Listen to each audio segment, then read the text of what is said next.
Every AI model explained in 20 minutes. ChatGPT. Before we get into every AI model, there's one thing most people get wrong. ChatGPT isn't the model. GPT is. ChatGPT is just the app. The door you walk through to talk to GPT Copilot? Another door. The Gemini app? Another door. Claude's website? Also a door. Different doors, different logos. But behind each one is a giant AI brain doing the heavy lifting. So how do these AI models actually work? They're trained on massive amounts of text, code, books, and websites, but they don't memorize facts. They learn patterns in language. At the core, most AI models are predicting the next word, one token at a time. Everything impressive they do, writing essays, explaining physics, debugging code, comes from doing this prediction extremely well. It's basically autocomplete after drinking several energy drinks and reading most of the internet. Bigger models mean more parameters, which let them recognize more complex patterns. The context window is how much the model can hold in short-term memory during a conversation. Larger context means it doesn't forget what you said 3 sentences ago.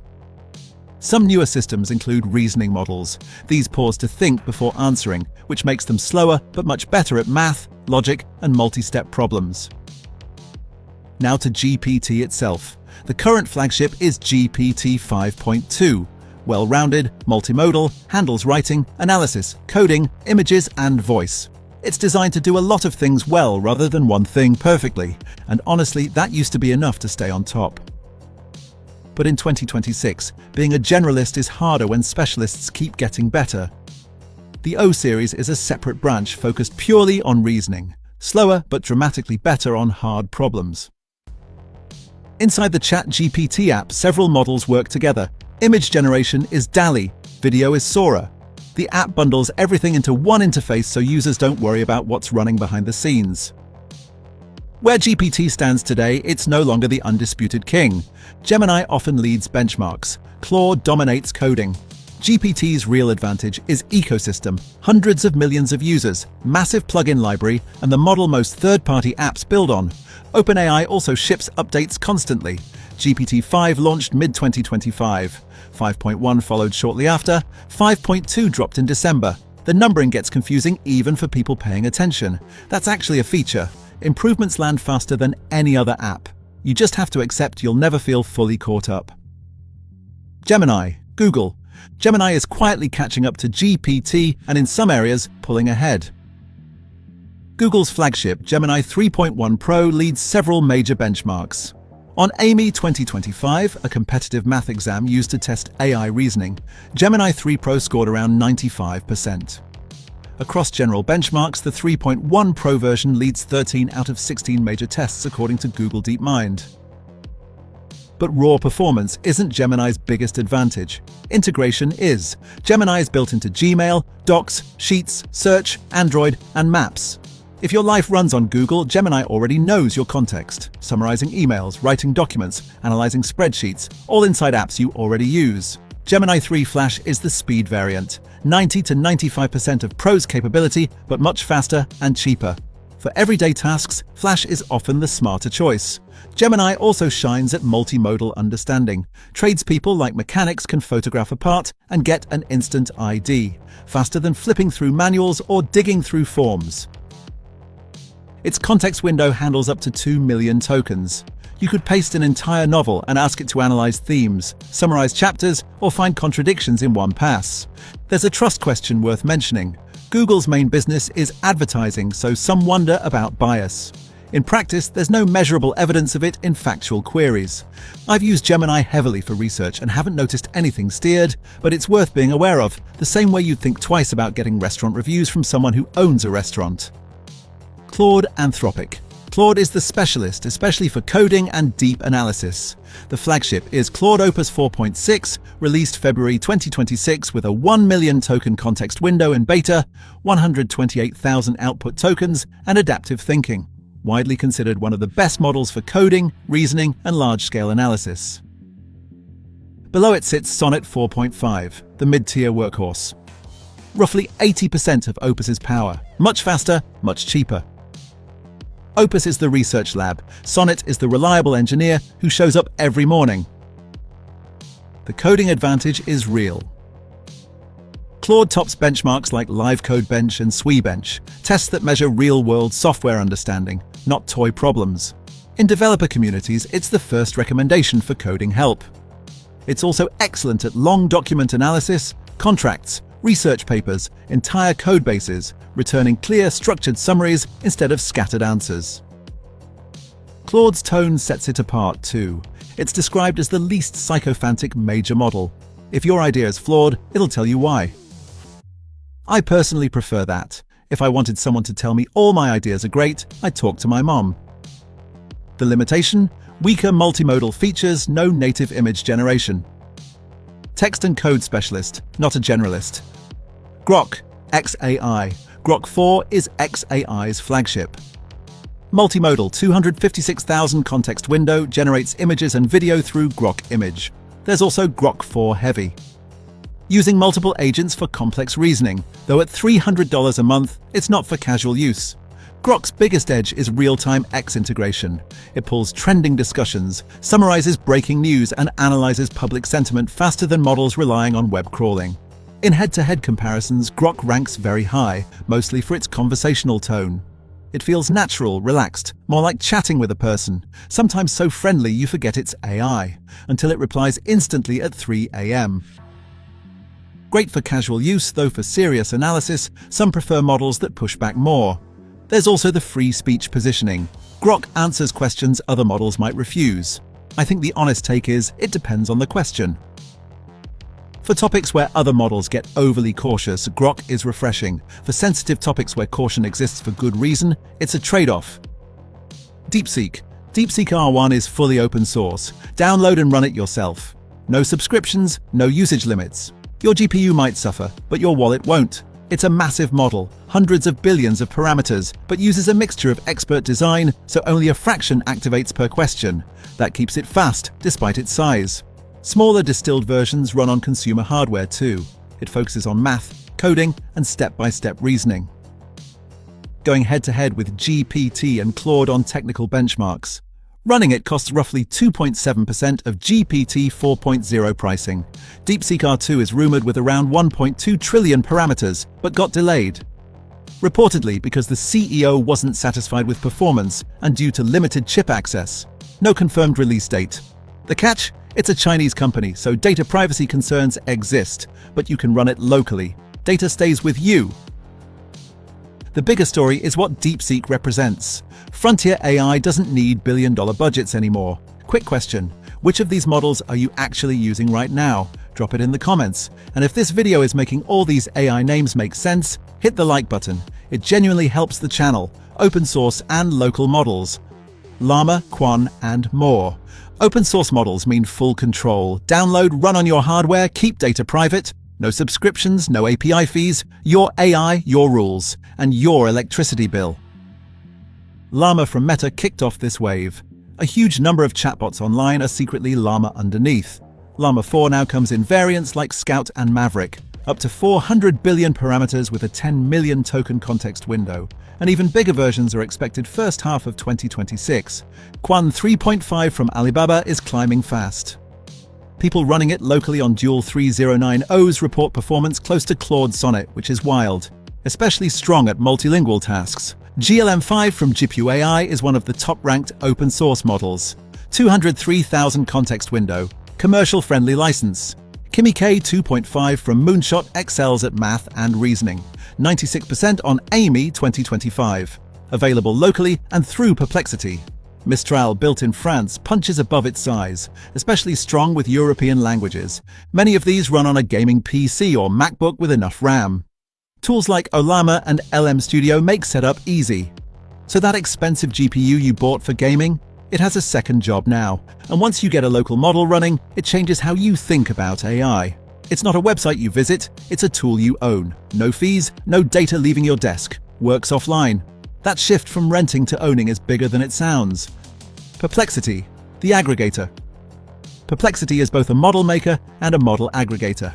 At its core is Sonar, built for vast answers with clear source citations.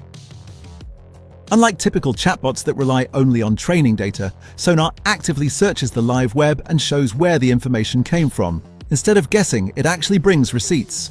On top of that, Perplexity lets you access GPT, Claude, Gemini, Grok, and XAI, all in one place.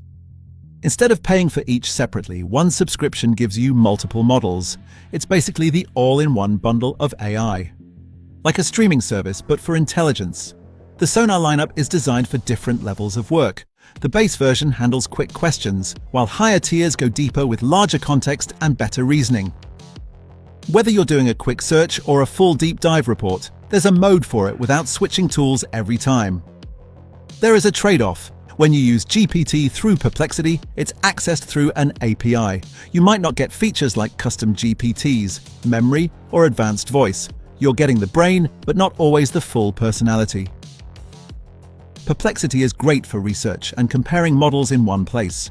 It won't replace every native app, but it makes juggling multiple AIs a lot easier, and your wallet will probably appreciate it too. Image generation models, Midjourney plus others. Midjourney remains the king of artistic quality. Its images are cinematic, polished, and visually striking. Ideal for design, marketing, or anything where aesthetic impact matters. Starting at around $10 per month, it consistently delivers visuals that feel like they belong on a movie poster rather than a random stock photo. DALL-E 3 from OpenAI is the easiest model to use. Built into ChatGPT, it excels at text rendering. It can actually spell words correctly in images, which is surprisingly hard for most AI generators. Free tier available. Perfect for experimenting without committing to a subscription. For precision, Flux is the open source leader. It runs locally, is free, and creates images that match your prompts more precisely than most alternatives. If what you describe is exactly what you want to see, Flux currently does it better than most. Stable Diffusion 3.5 is the customization king, open source, runs locally, incredible control through tools like LoRa models and ControlNet. Steeper learning curve, but unmatched flexibility. Quick reminder, when ChatGPT generates an image, that's DALL-E behind the scenes, not GPT. When Grok generates one, that's Grok image. The text model and image model are almost always separate systems. Need beauty? Midjourney? Need easy? DALL-E? Need accuracy? Flux? Need control? Stable diffusion? Video generation models, Sora 2 plus others. AI video generation is moving fast, but it's still in this is insane phase, not the goodbye Hollywood phase. Sora 2 from OpenAI leads in cinematic quality and realistic physics. Water flows properly, fabric moves naturally, characters stay consistent instead of turning into abstract art mid-scene. You can generate clips up to 1 minute long, with synced audio through ChatGPT plus at $20 a month. It's basically a mini film studio, without the budget, crew, or coffee runs. Runway Gen 4.5 is for creators who want control, motion brushes, scene consistency, camera guidance. Think of it as directing your own AI movie instead of typing and hoping. Around $12 to $15 a month. Kling 2.6 is all about speed and convenience. Its biggest feature is simultaneous audio-visual generation. It creates the video and sound effects, voiceover, and ambient audio in a single pass. No syncing, no separate audio tool. For short-form content on TikTok, Reels, and Shorts. That's a massive time saver. If Sora is for cinematic shots, Kling is for I need 5 videos before lunch. Reality check. Still not perfect. Complex physics, hands, multiple characters. 1 second everything looks normal, the next someone has 6 fingers in physics just gave up. Still, the direction is obvious. Within a year or two, AI video will likely be as common as AI images are today. Which means learning this now isn't just cool, it might save you a lot of time later. Music generation models, Suno and others. AI-generated music has reached the point where it sounds a little too good. Suno V5 leads in speed and ease. Type a description, wait 30 seconds, get a full song with vocals, instruments, and structure. No studio, no musical talent required, just vibes and a prompt. The vocals are surprisingly realistic. Breathiness, vibrato, emotional inflection. And V5 added intelligent composition awareness, so songs follow proper verse-chorus bridge structure instead of wandering aimlessly. You also get generative stems with up to 12 individual tracks, and vocal personas that let you save and reuse specific singing voices. Tracks go up to 8 minutes. Udio also partnered with Universal Music Group, meaning its training data is licensed. Big deal considering the copyright battles across AI music. Suno is quick and easy. Udio is for when you start taking your AI music career a little too seriously. The current state is honestly wild. Full songs from a single prompt, and most casual listeners can't tell the difference. Copyright and training data are still big questions. Who owns the song? The user? The model? Nobody fully agrees yet. So while the technology is exciting, it also raises real questions about creativity and ownership. Either way, one thing is clear.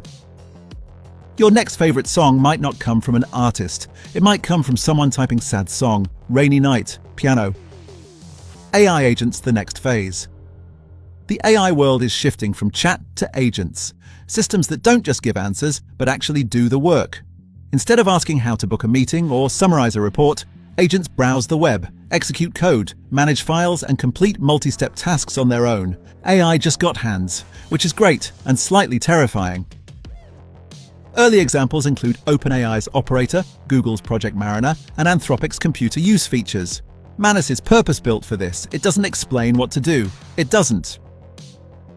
I've been testing some of these agent tools, and the jump from chat to agent genuinely feels like a different product category. It's not just better answers, it's watching the AI navigate your screen, fill in forms, and chain actions together. Still rough in places, but the direction is undeniable. The models we've covered, GPT, Gemini, Claude, Grok, are the brains. Agents are what happens when those brains get access to tools, apps, and workflows. It's like upgrading from giving advice to actually doing your homework for you. That said, agents aren't perfect. They still make mistakes, especially on longer tasks, and they can confidently do the wrong thing very fast. Impressive, just not in a good way. Think of them like interns. They save time, surprise you sometimes, but you still need to double-check their work. So after all that, which AI model should you actually use?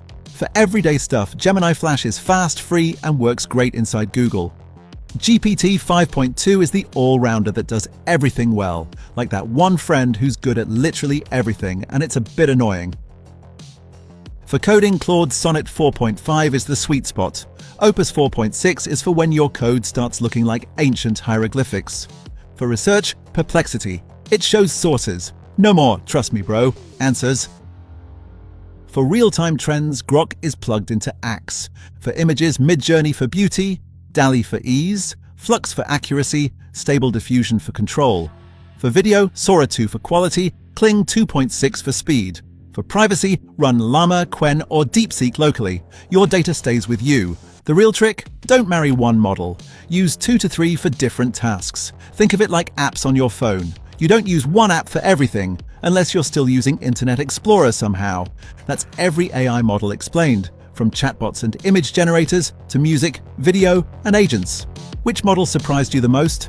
Drop it in the comments. I'm genuinely curious. If this finally made the AI landscape make sense, hit subscribe so you don't miss the next one.